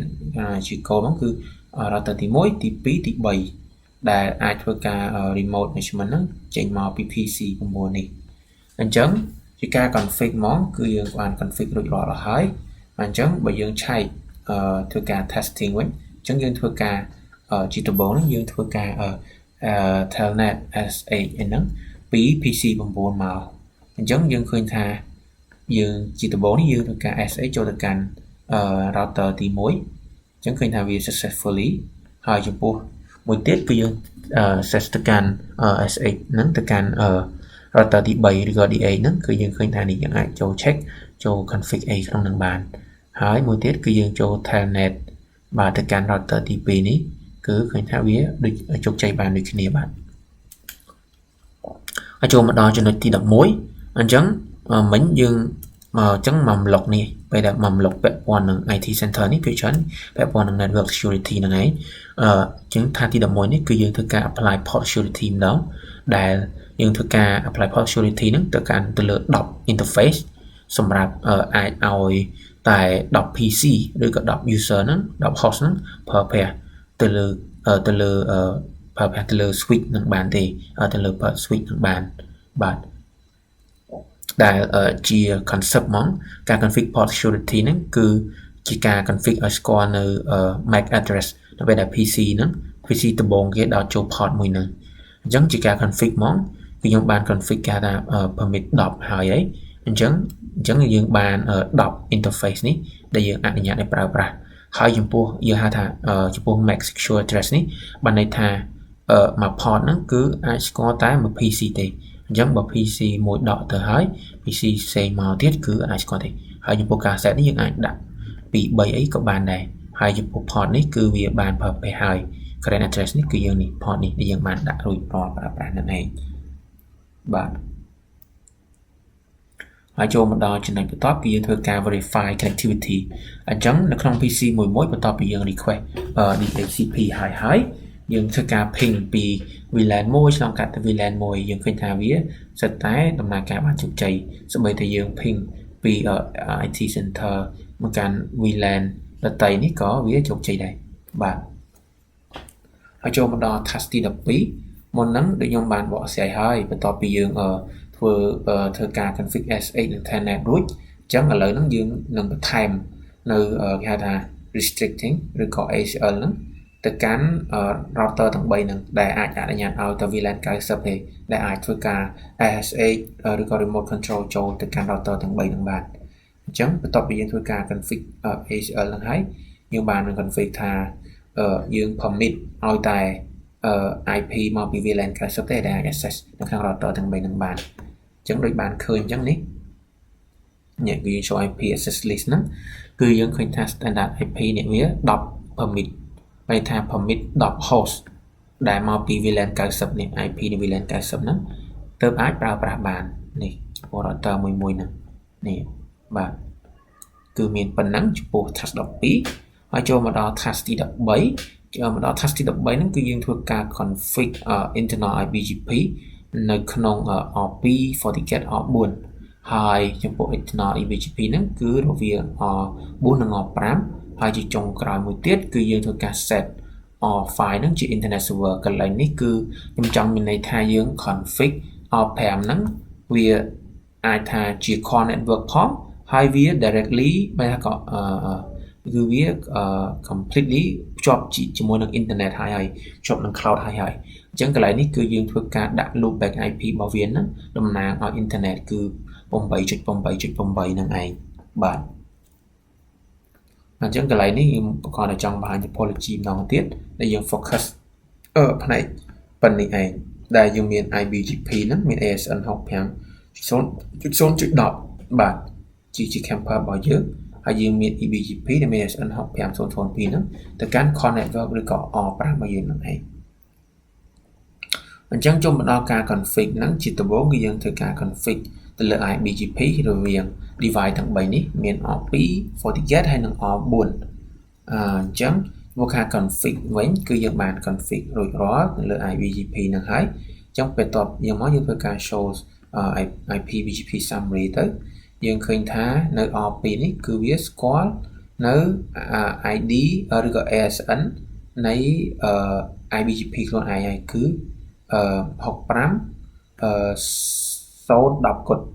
ដែលនៅកាន់ឆ្លងកាត់ IP មួយនេះន័យថាមកកាន់ port នៃ FortiGate នេះឯងហើយចំពោះនៅលើ FortiGate យើង config លើ GUI យើងឃើញវា display ហើយន័យថារវាង2 port នេះគឺ port ភ្ជាប់ទៅកាន់ R2 ហ្នឹងក៏វាស្គាល់ថាជា AS ប៉ុណ្ណឹងភ្ជាប់ទៅកាន់ R2 ហ្នឹងក៏ជា AS ប៉ុណ្ណឹងដែរហើយចំពោះ R4 គឺវា display ចំនួន2ប៉ុន្តែយើងអត់ទាន់រាប់អានេះទេដោយសារអីដោយសារនេះដោយសារពេលហ្នឹងយើងបានធ្វើ EBGP ហើយអញ្ចឹងឯដែលយើងមើលនេះគឺនេះ IBGP នេះគឺ65.0.10នឹងឯងដែល IP វាជាប់ជាមួយនឹង port 3 នៃ FortiGate នឹងឯងអញ្ចឹងដូចខ្ញុំបង្ហាញអញ្ចឹងនិយាយថាដោយសារ R4 ហ្នឹងគឺមានមួយ port ភ្ជាប់សុំបន្តទៀតដាច់ទៀតហើយអញ្ចឹងដូចខ្ញុំនិយាយមិញអញ្ចឹងគឺលើ R4 ហ្នឹងគឺមានមួយ port ជាប់សម្រាប់ config EBGP ហើយមួយផ្នែកនៃមួយ interface មួយទៀតគឺភ្ជាប់សម្រាប់ config ជាមួយនឹង R5 ហ្នឹងគឺ EBGP ដែលមាន ASN 65002នឹងឯងចូលមកដល់ចំណុចបន្ទាប់គឺ task 13ដែរប៉ុន្តែផ្នែកទី2គឺយើងធ្វើការ config EBGP រវាង R4 និង R5 ហើយមួយទៀតគឺយើងធ្វើការ set R5 ហ្នឹងជា internet server pretending អញ្ចឹងដើម្បី connect campus network របស់យើងហ្នឹងទៅកាន់ public internet បានគឺយើងធ្វើការ setting នៅគេហៅ ethernet EBGP មួយជា routing protocol មួយដើម្បីអាចឲ្យ internet ជាមួយនឹង core network យើងនឹងឬក៏ ISP យើងនឹងបានចុះដូចរូបភាពបានឃើញនេះជា diagram តំណាងហ្នឹងបាទខ្ញុំបង្ហាញមុននឹងម្ដងអញ្ចឹងចូលមកដល់ការ config និង show result វិញអញ្ចឹងចំពោះការ config យើងបាន config EBGP រួចរាល់យើងឃើញថានៅពេលដែលយើងឆែកទៅលើ R4 នេះ R4 ដែលមានយើងឃើញថាដែលមាននេះវា show ហើយគេ neighbor គឺ IP ប៉ុណ្ណឹងហើយមាន ASN នេះអញ្ចឹង ASN កន្លែងនេះគឺវាបង្ហាញ ASN នៃ EBGP របស់វាដែលភ្ជាប់ទៅកាន់ R5 នឹងឯងបាទហើយមួយទៀតគឺយើងមើលផ្នែក R5 វិញផ្នែក core network ហ្នឹងគឺយើងឃើញថាវាស្គាល់ neighbor របស់វាដូចគ្នាគឺដែលមាន ID នេះ65010នេះឯង ASN មួយនេះដែលឆ្លងកាត់ IP មួយនេះនឹងឯងបាទហើយចំពោះmode កន្លែងនេះគឺយើងចង់បង្ហាញថាវាបង្ហាញថា B បានន័យថាជា BGP ដែលវាឆ្លងកាត់ទៅកាន់ឆ្លងកាត់តាម IP មួយនេះឬក៏ទៅកាន់ next hop នឹងមួយនេះនឹងឯងបាទដែល IP ដែលវានឹងធ្វើការឆ្លងកាត់ហ្នឹងជា IP loopback ដែលយើងនឹងប្រើប្រាស់ IP 0.8.8 នឹងឯងហើយចំពោះខាងនេះគឺដូចគ្នាអញ្ចឹងចំពោះខាង verify ចុងក្រោយរបស់យើងហ្នឹងគឺធ្វើការ ping ពី campus របស់យើង VLAN មួយហ្នឹងទៅកាន់ external ឬក៏ core network យើងហ្នឹងដែលយើងមាន STEM, IFL, AB building, IT center អីហ្នឹង ping ទៅកាន់ IP loopback នៃ R5 ហ្នឹងគឺ 8.8.8 ហ្នឹងអញ្ចឹងគឺឃើញថាការ config របស់យើងជាចុងក្រោយគឺបើយើង pretend ថាអានេះជា internet គឺយើងអាច success គឺយើងអាចaccess ទៅកាន់ internet បានហើយអញ្ចឹងការ config ឬក៏ goal ឬក៏ objective ក្នុងការ config របស់យើងហ្នឹងគឺយើងអាចនិយាយថា successfully ហើយគឺជោគជ័យបានហើយអញ្ចឹងចូលមកដល់ផ្នែកបន្ទាប់មួយទៀតគឺផ្នែក banking network អញ្ចឹងបន្ទាប់ពីចប់ campus ទៅឥឡូវយើងចូលមកកាន់ផ្នែក banking network ម្ដងពីផ្នែក banking network យើងមាន task មួយចំនួនដូចបង្ហាញយើងមាន configuration ACL ទៅលើ R4 និង R5 ចំពោះ topology យើងនឹងបង្ហាញនៅ slide បន្តទៀតឥឡូវយើងទ្រុសទៅយើង config OSPF BGP FortiGate ដូចគ្នាក្នុងហ្នឹងយើងនឹង detail ថាយើងនឹង config អីខ្លះហើយមួយទៀតយើងមាន test ping connectivity ហើយចុងក្រោយហ្នឹងគឺ ping connectivity រវាង PC ទៅកាន់ core network ហ្នឹងឯងអញ្ចឹងចូលមកដល់ IP assignment អញ្ចឹង IP assignment ដូចខ្ញុំបានធ្វើមុនហ្នឹងដែរទេគឺយើងគឺការចែក subnet ឬក៏ VLSM ហ្នឹងប្រើប្រាស់ website calculation ហ្នឹងដើម្បីធានាថាយើងចែកវាបានត្រឹមត្រូវហើយចំពោះការ set IP subnet នេះយើងអាចមើលបានខ្លួនឯងអញ្ចឹងចូលមកដល់ការបញ្យល់ជា overview ទៅលើtopology យើងវិញយើងឃើញថាការ config របស់យើងហ្នឹងគឺយើងមានផ្នែក VLAN តូចយើងអាចថា VLAN 10 VLAN 20 VLAN 30 VLAN 40យ៉ាងទៅអូខេអញ្ចឹងការ config នេះចំពោះកន្លែងនេះក៏យើង config OSPF ដែរបាទដើម្បីអាចឲ្យ router ទាំងអស់ស្គាល់គ្នាហើយការ config ACL មួយទៀតគឺយើងអាច config ឲ្យ ACL ទៅលើ R4 និង R5 ឯងហ្នឹងឯងខ្ញុំបាននិយាយមុនហ្នឹងណាបាទហើយជាគោលបំណងមកចុងក្រោយយើងចង់ធ្វើការ ping PC ទាំងអស់នេះមកកាន់ router នេះត្រង់ core route នេះ core router ហ្នឹងឯងបាទឥឡូវយើងចូលមកដល់ផ្នែកទី1គឺការ config OSPF នៅក្នុង area 0អញ្ចឹងការ config របស់ក្នុងនេះគាត់បានបង្ហាញអញ្ចឹង những ca config OSPF នៅ array 0 គឺ array 0 នៅត្រង់ចំណុចនេះគឺយើងនៅលើ R1 នេះយើងធ្វើការ config ដូចតទៅយើងឃើញថាវាស្គាល់ neighbor ID នៃ port ទី3នេះគឺ10 កុដនឹងឯងអញ្ចឹងបើន័យថាការ config OSPF array 0គឺ neighbor អាចស្គាល់គ្នាបានហើយអញ្ចឹងការ routing ក៏វាអូខេតាមនោះដែរហើយចូលមកដល់ការ config array 0នៃដដែលតែផ្នែក FortiGate ម្ដងអញ្ចឹងនៅលើ FortiGate គឺវាស្គាល់ហើយដោយសារ neighbor របស់វានេះគឺចុច1.1នឹងឯងនៃ R1 ហ្នឹងបាទតាមរយៈ IP ហ្នឹងឯងបាទអញ្ចឹងចូលមកដល់ចំណុចបន្តទៀតគឺការ config error ដែលនៅលើ R2 អញ្ចឹងចំពោះ R2 ឃើញវា link ទៅកាន់ device ផ្សេងទៀតចំនួន4បាទអញ្ចឹងបានយើងអាចឃើញថាមាន neighbor ចំនួន4ដូចគ្នាដែល ID តាមនឹងឯងបាទហើយបន្តមកទៀតគឺនៅលើ R3 ក៏យើងបានឃើញថាមានភ្ជាប់ទៅកាន់ neighbor ID ដូចគ្នាគឺមានលេខ4ហើយនិងលេខ2ដោយសារយើងឃើញ3 link នេះមួយ link ទៀតអាចនឹងភ្ជាប់មិនមែនភ្ជាប់ទៅកាន់ route ដូចគ្នាទេនេះគឺភ្ជាប់ទៅ switch បាទអញ្ចឹងបានយើងឃើញមានតែ2 neighbor ហើយចូលមកដល់ទី4គឺដូចគ្នាភ្ជាប់ទៅកាន់3 neighbor ផ្សេងគ្នាហើយមកដល់ចំណុចទី5ក៏ដូចគ្នាដែរគឺ2 neighbor បាទហើយចំពោះការតើយើងធ្វើការ config OSPF ហើយយើងធ្វើការ testing ទៅការ route យើងចង់ដឹងថាយើងអាច route ពី PC1 PC2 អីហ្នឹងតើវាអាចធ្វើការ route ឆ្លងកាត់បានដែរឬអត់បាទអញ្ចឹងចំពោះការធ្វើការ ping នេះគឺយើងឃើញថាវា ping បានជោគជ័យ reachable អញ្ចឹងបានន័យថាការធ្វើ config dynamic routing OSPF របស់យើងហ្នឹងគឺវាជោគជ័យហើយបាទចូលមកដល់ការ config ACL ម្ដងអញ្ចឹងការ config ACL ហ្នឹងគឺយើងជាគោលបំណងមកគឺយើង config denies មានន័យថាយើងមិនអនុញ្ញាតឲ្យ IP ចំនួនប៉ុណ្នេះដូចខ្ញុំបង្ហាញនេះគឺមិនអនុញ្ញាតឲ្យធ្វើការ ping ឬក៏ access ឆ្លងកាត់បានទេអញ្ចឹងចំពោះការធ្វើ ACL ហ្នឹងគឺវាមាន2វាមាន standard ហើយ extended បើជា standard យើង config ក្នុងនេះយើង config ជា standard យើងអាចអនុញ្ញាតឲ្យវា ping as8 Ethernet អីបានទេបាទឥឡូវដែលយើងឃើញអញ្ចឹងយើងឃើញយើង ping ពី PC5 ទៅកាន់ PC1 យើងឃើញថាវាអាចច្បាប់បានដូចគ្នាអូខេចំណុចនេះខ្ញុំអាចនឹងបន្តិចទៀតខ្ញុំបកស្រាយឡើងវិញហើយចូលមកដល់ការ config មួយទៀតគឺ eBGP configuration ការ config eBGP នេះគឺយើង config ជាមួយនឹង R1 បាទជាមួយនឹង R1 ទៅកាន់ FortiGate ហ្នឹងឯងអូខេអញ្ចឹងការ config ដំបូងនេះគឺយើងធ្វើការ set AS យើងហ្នឹងមាន AS ខ្លួនឯងហ្នឹងផ្ទាល់ហ្នឹងគឺ65020បាទហើយបន្ទាប់ពីធ្វើការ config រួចយើងនឹងធ្វើការ show បើយើងធ្វើការ show វាបង្ហាញថាវាពិតជាស្គាល់នៃ eBGP neighbor របស់វាមែនគឺនៅផ្នែកខាងនេះបាទហើយបន្ទាប់មកគឺយើង config BGP ដដែលតែនៅលើ R2 ផ្នែក R2 អញ្ចឹងបន្ទាប់ទៅការ config រួចយើងឃើញថាយើងឃើញមាន ASN ចំនួន4ផ្សេងគ្នាមានទី1ទី3ទី4ទី5អញ្ចឹងត្រង់កន្លែងនេះយើងធ្វើការ config eBGP ទៅកាន់ router ផ្សេងទៀតតែម្ដងចំពោះត្រង់ topology មួយនេះខ្ញុំរៀង confuse ដែរដោយសារ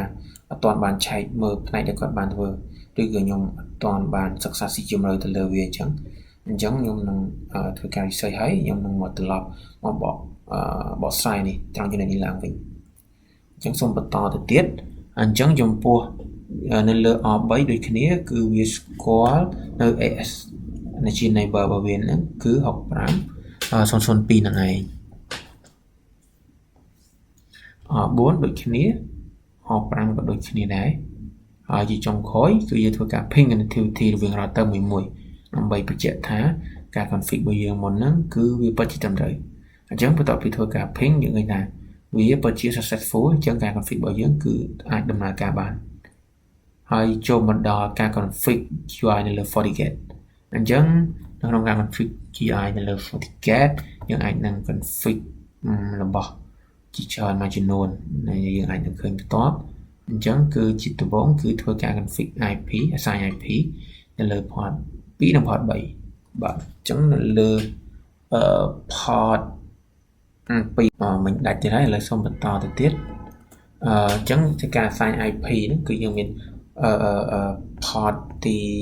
1 port ទី1នេះគឺកន្លែងនេះគឺតាមពិតទៅភ្ជាប់ទៅ cloud ទេ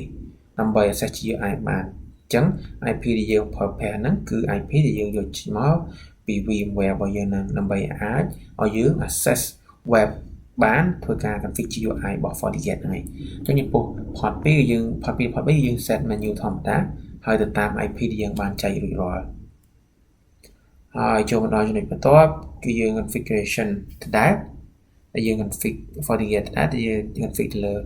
policy អញ្ចឹងការ config policy យើងឃើញហើយគឺវាយើងបានដាក់ទៅលើport ទី2ទី1ទី2ទី3អញ្ចឹងទៅបាទដែលយើងអាចមើលក្នុងនេះបានហើយជាគោលបំណងចុងក្រោយមួយទៀតគឺការធ្វើរបស់គាត់នេះគឺគាត់ចង់ធ្វើការ config IBGP នៅក្នុងរវាងគេហៅថាអាចហៅថាជា campus ទូចៗនៅក្នុងហ្នឹងចុះ department ទូចៗនៅក្នុងមួយហើយគោលបំណងមួយទៀតគឺធ្វើការ config IBGP នេះមកជាមួយនឹងខាងក្រៅបាទអញ្ចឹងជាចុងក្រោយនេះគឺយើងធ្វើការ ping connectivity នេះទៅកាន់ R1 អញ្ចឹងយើងឃើញថាពេលយើង ping ទៅ R រវាង PC1 PC2 គឺអាច ping ទៅ R1 បានសម្រេចគឺវាអាច access ទៅកាន់ core network អញ្ចឹង core network ភ្ជាប់ជាមួយនឹង internet វាច្បាស់ជាអាច access ទៅកាន់ internet បានដូចគ្នាអញ្ចឹងចំពោះ banking របស់យើងគឺចប់តែប៉ុណ្ណេះយើងចូលមកដល់ចំណុចបន្ទាប់គឺ public sector អញ្ចឹង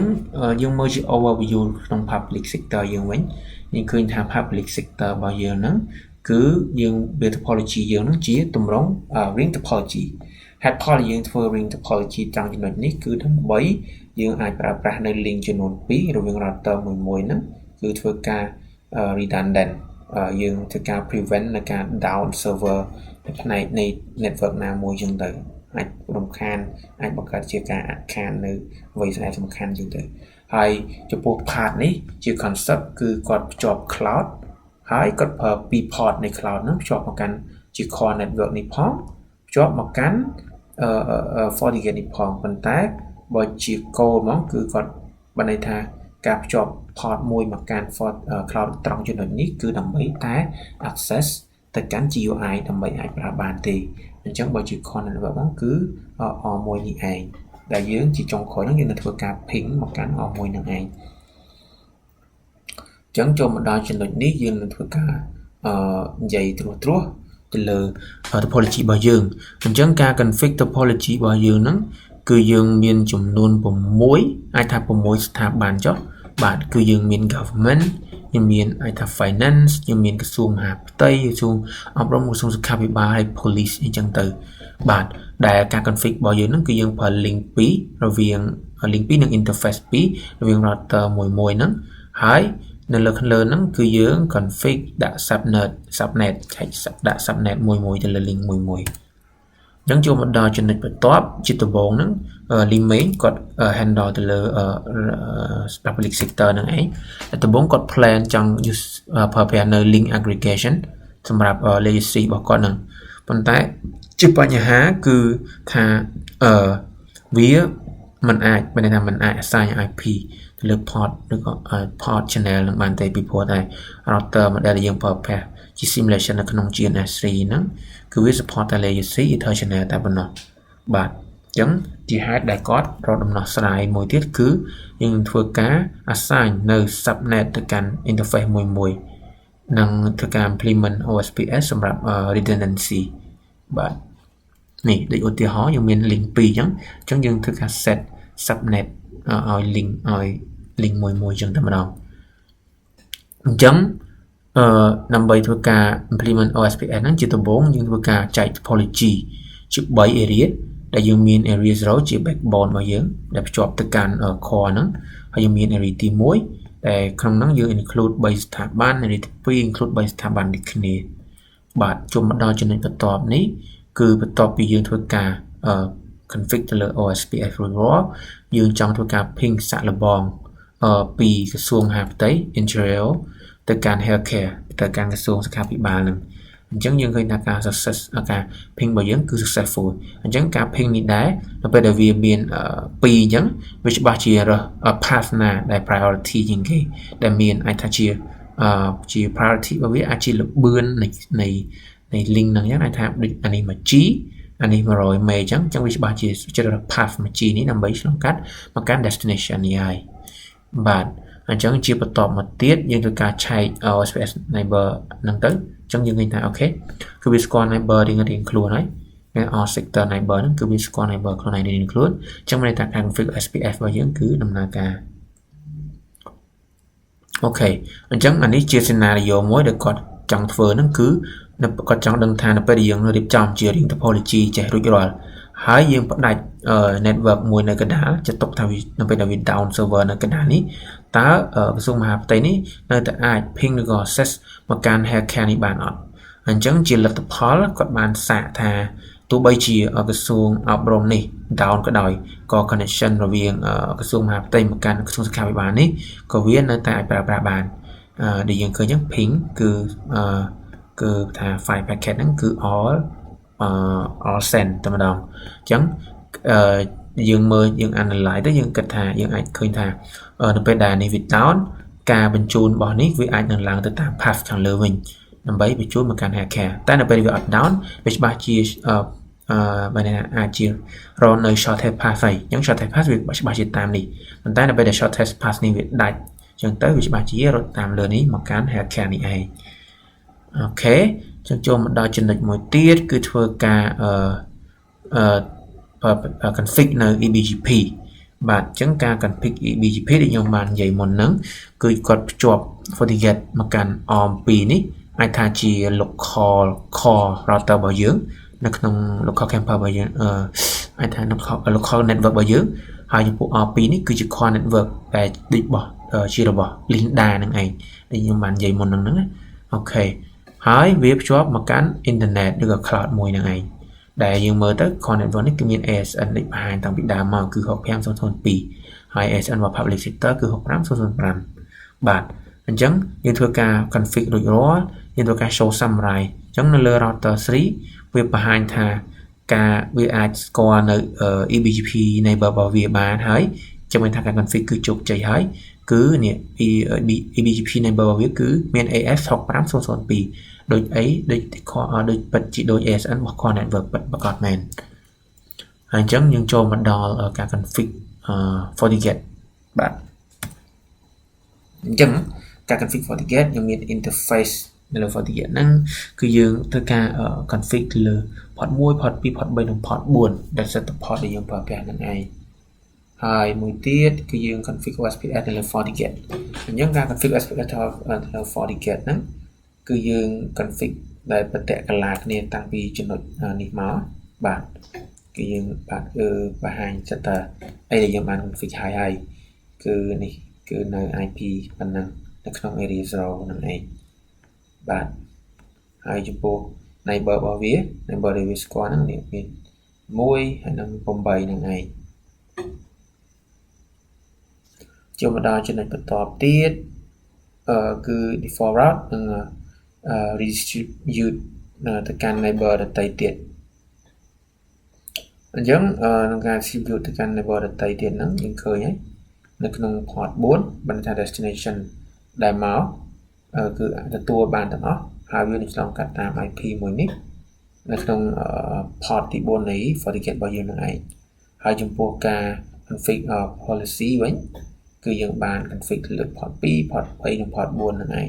ដែលនេះយើងបង្ហាញនេះពី port 2ទៅកាន់អីគេពី core network ទៅកាន់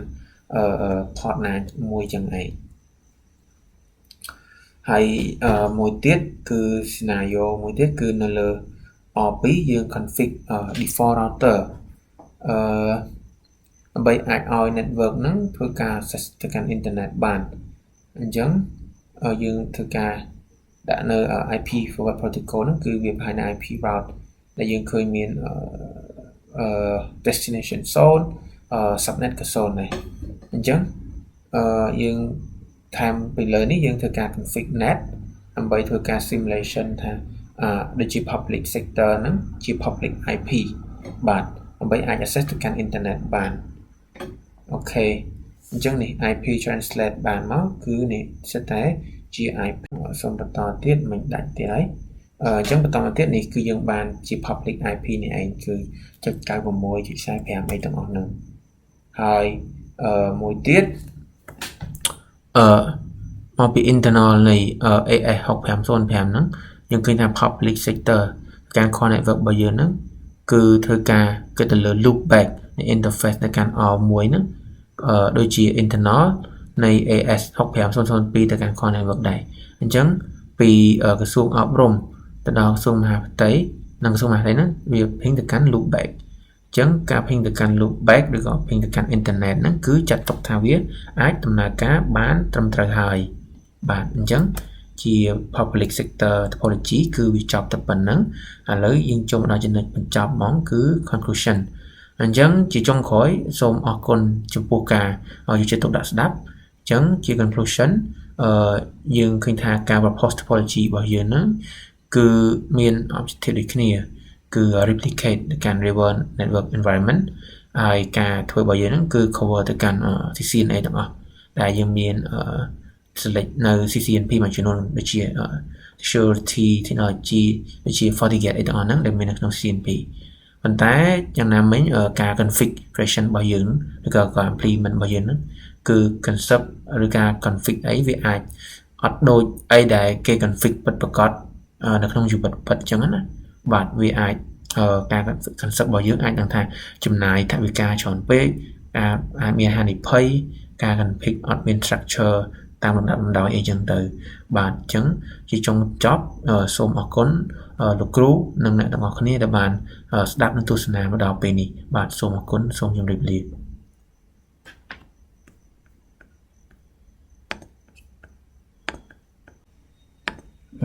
អញ្ចឹងបន្ទាប់ពីការ present រួចខ្ញុំសូមធ្វើការបង្ហាញជា simulation នៅក្នុង GNS3 អញ្ចឹងចំពោះការបង្ហាញ simulation នេះខ្ញុំបានបង្ហាញទៅលើ campus network ទេជា topology ដែលខ្ញុំខ្លួនឯងបានធ្វើផ្ទាល់ចំពោះការ integrate ជាមួយនឹង topology ដទៃទៀតគឺយើងអាចធ្វើដាក់នៅលើនេះបានទេដែលយើងខ្វះ resource នៅលើ device ដែលយើងកំពុងធ្វើនឹងអញ្ចឹងឥឡូវកុំឲ្យខាតពេលខ្ញុំសូមបង្ហាញចំពោះការ verify របស់ខ្ញុំអញ្ចឹងក្នុងការ verify ដំបូងគេនេះខ្ញុំចង់ធ្វើការDHCP ចង់ធ្វើទៅលើ DHCP អញ្ចឹងខ្ញុំធ្វើការ request ទៅលើ DHCP ដំបូងឥឡូវយើងចូលមកកាន់ PC1 នៃ VLAN 10នៅក្នុងSTEM campus របស់យើងអូខេអញ្ចឹងដំបូងគេខ្ញុំនឹងធ្វើការដាក់ IP DHCP ខ្ញុំធ្វើការ request DHCP អូខេដំបូងយើងតំតបើកអញ្ចឹងអាចនឹងវាអត់ដំណើរការយើងបើកទី2ទី3ហើយមកបាទទី2មួយទៀតខ្ញុំបើកនៅ app heading មួយមកបើកនៅ B heading អូខេឥឡូវយើងត្រឡប់មើលនេះវិញអូខេវាអត់អាចស្គាល់ DHCP បានទេឥឡូវយើងធ្វើចឹងម្ដងទៀត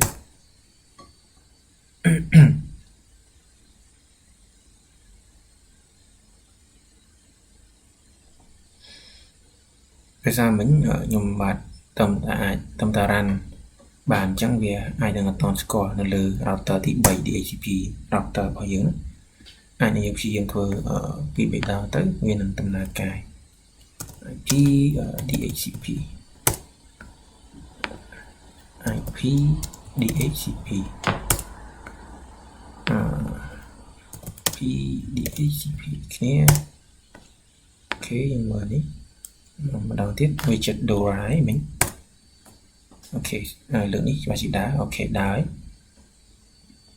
Dora អូខេយើងឃើញហើយគឺយើង request IP DHCP មកគឺនៅក្នុង range ដែលយើងចង់បានបាទអូខេអញ្ចឹងមួយនេះក៏ដូចគ្នា work ហើយ ok មួយនេះ ok មួយនេះសិតតែដំណើរការដូចគ្នាទាំងអស់បាទអញ្ចឹង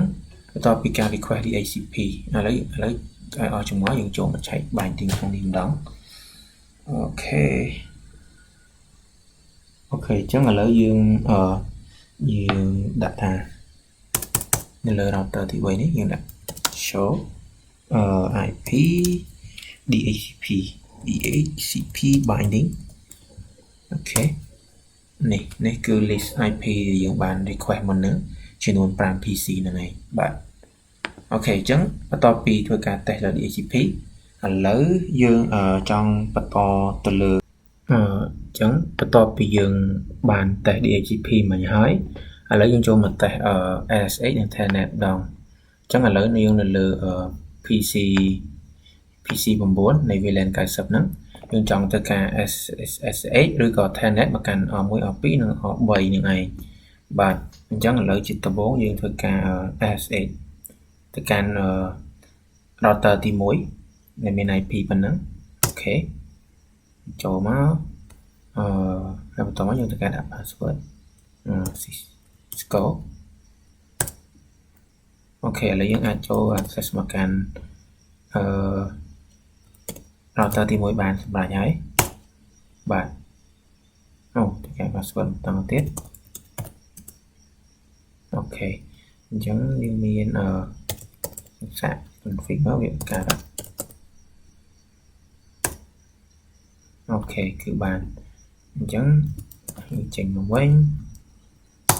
យើងសាកទៅកាន់router ណាម្ដងទៅកាន់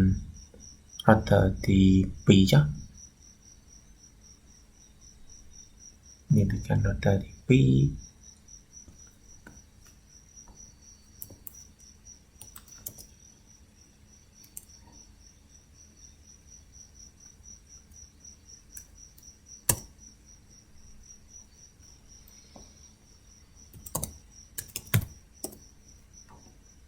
អូខេចូលបានដូចគ្នាខ្ញុំចេញទៅវិញមកទៅហើយចូលទៅកាន់ router ទី3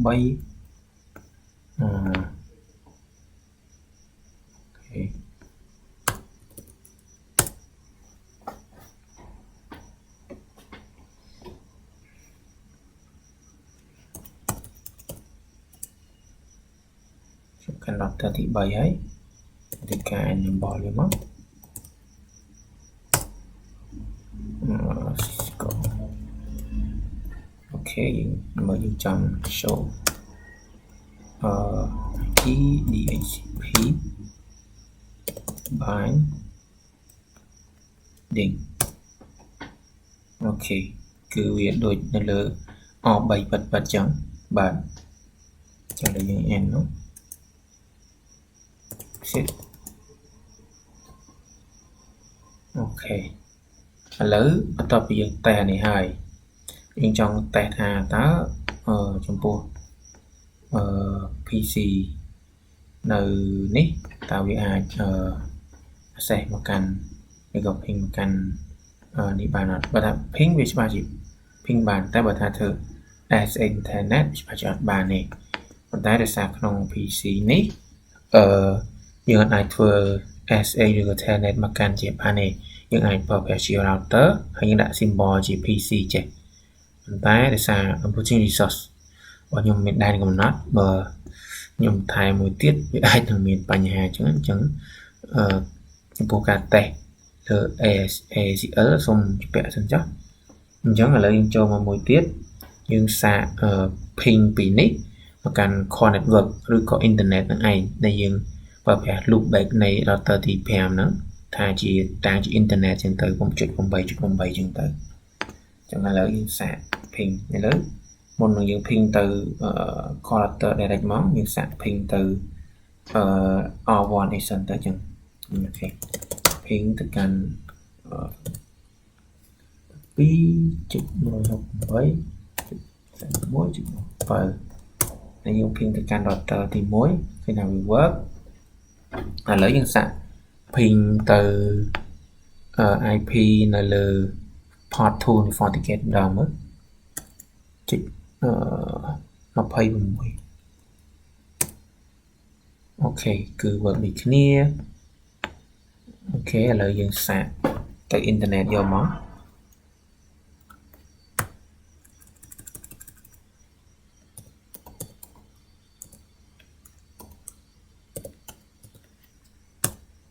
ok គឺវា unreachable បាទហើយ ok កន្លែងនេះអាចនឹងមានយើងនឹងអាចធ្វើការ fix ដោយសារកាលពីសប្តាហ៍មុនខ្ញុំបានតែដើរតែអាចនឹងមានការភ្លេច save កន្លែងណាមួយមើលទៅឥឡូវខ្ញុំព្យាយាម ping ម្ដងទៀត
ok ឥ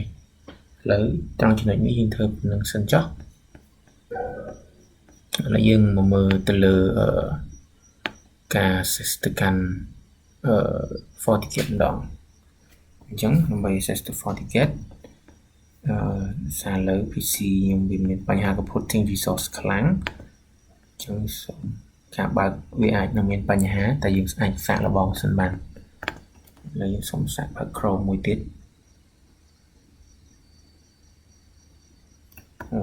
អាចនឹងបើកអត់ចេញអញ្ចឹង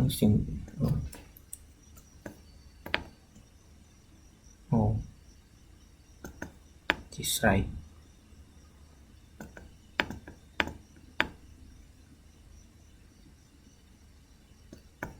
អូខេអញ្ចឹងយើងអាចនឹងបិទ device Chrome នេះអូខេបន្ទាប់ពីបើយើងបានតេស្ត ping អីហើយឥឡូវយើងធ្វើការ access ទៅកាន់ GUI នៃ FortiGate Web Access នោះឥឡូវធ្វើការ access សារថ្មី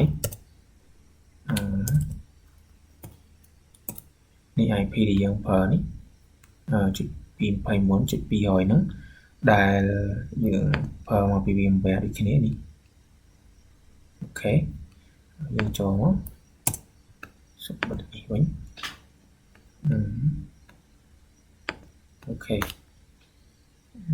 អញ្ចឹងយើងចូលមកយើងឃើញ status វា show up មកហើយតបមកយើងចូលខ្ញុំនឹងបង្ហាញអ្វីដែលយើងបាន config ហើយអញ្ចឹងយើងបាន config នៅលើ port ទី1 port ទី2 port ទី3យើង assign ផ្សេងហើយយើងចូលមកដល់ static route នេះឯដែលយើងមិនបានបង្ហាញមុនហ្នឹងមាន BGP អូខេបាន config ទៅលើ BGP មាន firewall policy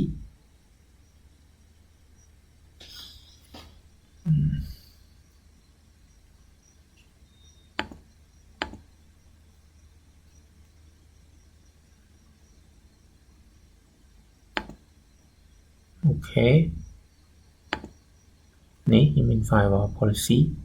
យើងដាក់ all ទាំងអស់លើ port ទី2 port ទី3ទៅកាន់ port ទី2 port ទី2ទៅកាន់ port ទី3ចាំ port ទី1គឺយើងអត់ប្រើទេប្រើសម្រាប់ទៅកាន់ cloud ដើម្បី web access អញ្ចឹងអ្វីដែលយើងចង់បង្ហាញគឺ